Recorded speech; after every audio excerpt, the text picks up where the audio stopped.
Buenas tardes y hasta noches. Nosotras somos Acevedo Domínguez María Fernanda, Atiliano Salas Ariana Montserrat y su servidora Martínez Alto y Scarlett, y en este video les explicaremos la génesis de los signos vitales. ¿Qué son los signos vitales? Bueno, los signos vitales son aquellos parámetros clínicos que nosotros vamos a obtener para así saber y conocer el estado fisiológico del organismo en el que se encuentra en ese momento. Son 4 signos vitales: el pulso, la respiración, la temperatura corporal y la tensión arterial. Bueno, estos 4 van a tener pautas que nosotros vamos a evaluar para saber si el estado de salud es bueno o malo en ese momento.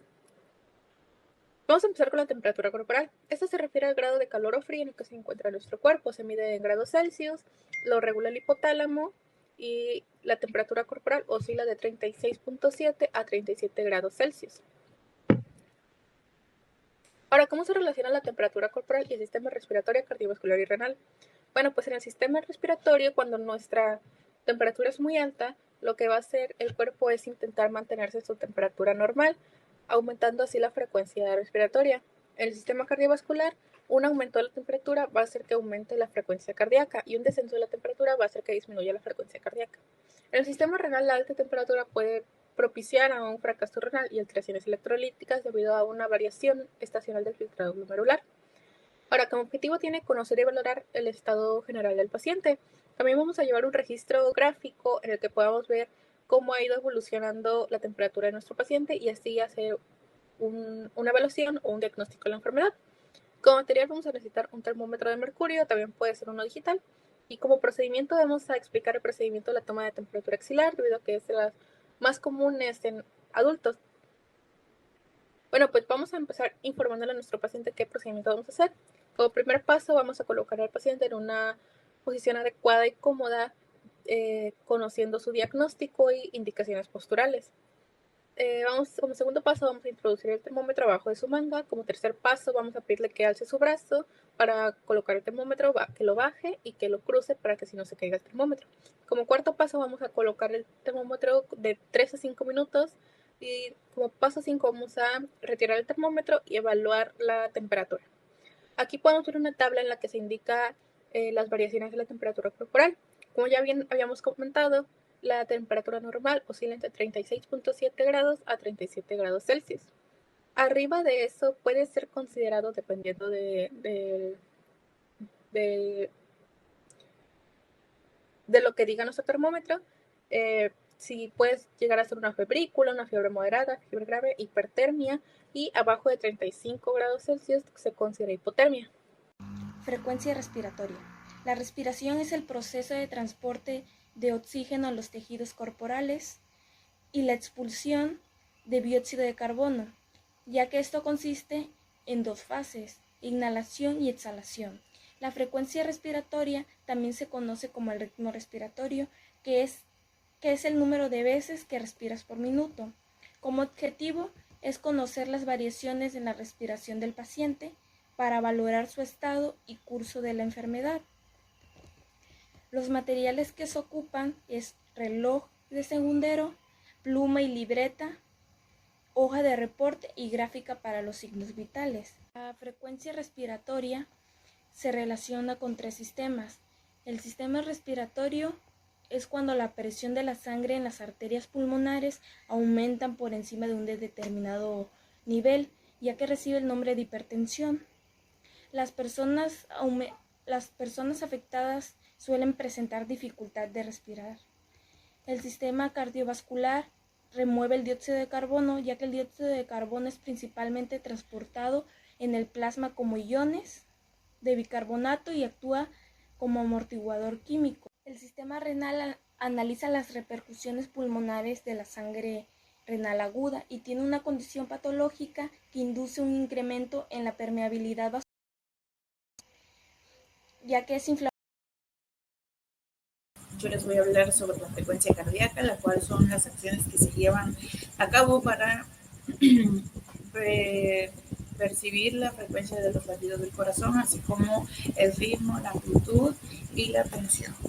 Para hacer este tipo de toma tenemos que tener como objetivo conocer las características y variaciones del pulso del paciente para valorar su estado y curso de la enfermedad. El material de apoyo que vamos a necesitar es el reloj o segundero, una libreta con pluma para realizar anotaciones y la hoja de reporte y una gráfica para los signos vitales. El procedimiento es sencillo, vamos a trasladar el equipo necesario a la unidad del paciente, verificaremos los datos de identificación y llamaremos al paciente por su nombre. Nos lavamos las manos, explicamos el procedimiento y seleccionamos la arteria en la que se tomará la frecuencia del pulso, ya sea la radial, temporal, facial, carotídea, humeral, femoral o pedia. Las consideraciones que debemos tener para este tipo de toma es evitar tomar el pulso cuando el paciente esté en actividad, estar en alerta también cuando el paciente tenga o presente una frecuencia de pulso menor de 50 o mayor de 100 pulsos por minuto. Considerar si las pulsaciones son demasiado débiles, fuertes o irregulares.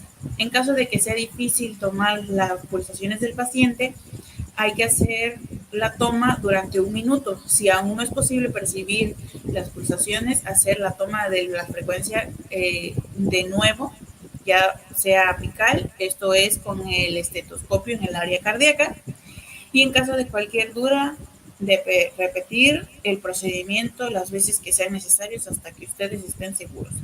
Y les dejo la gráfica, o mejor dicho, la tabla de los valores de referencia de pulsaciones en reposo por minuto, ya sean hombres o mujeres, y dependiendo su edad.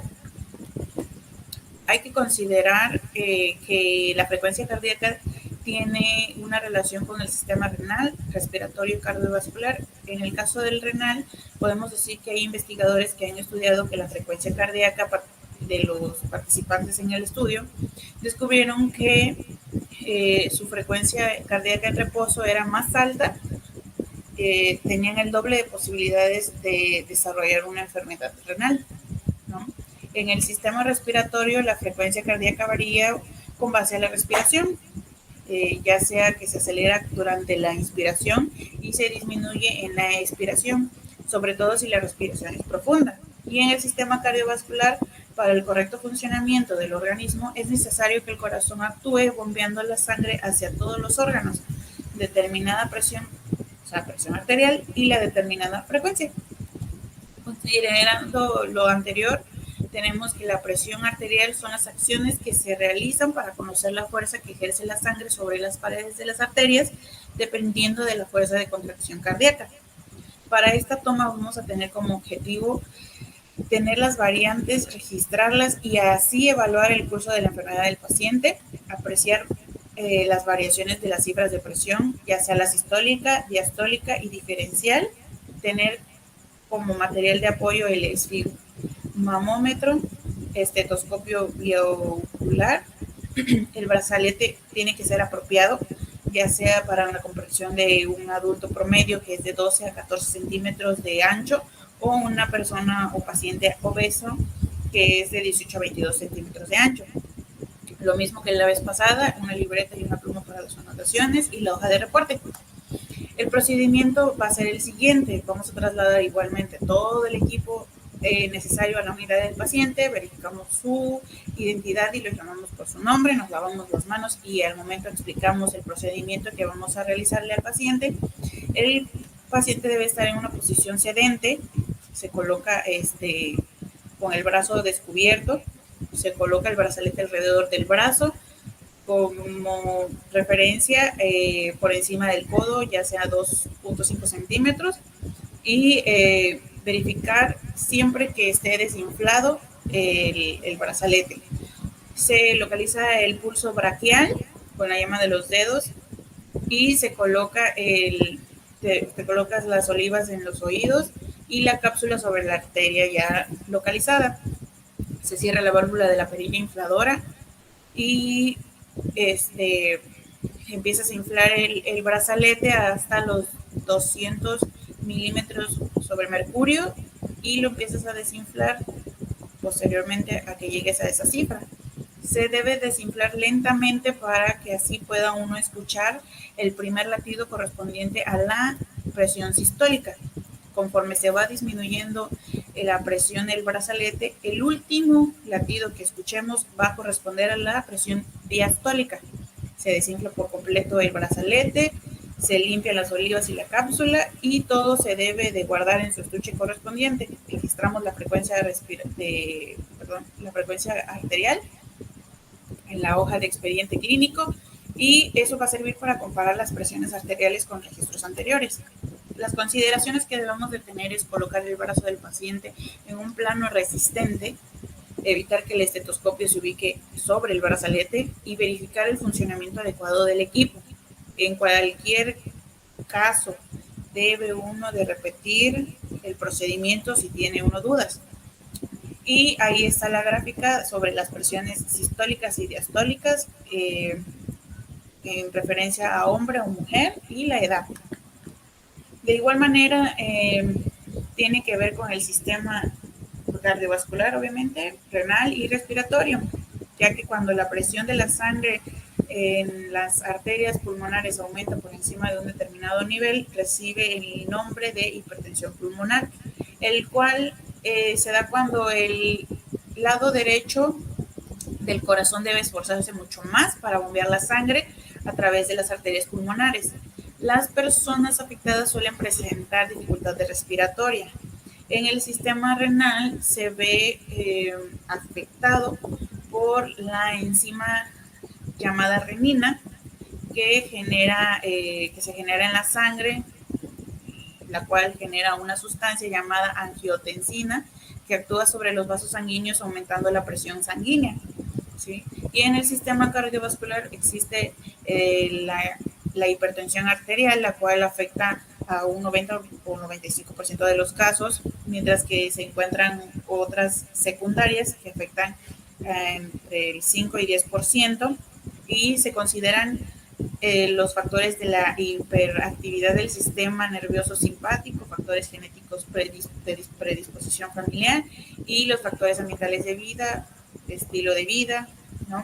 Como los factores de causa de hipertensión arterial.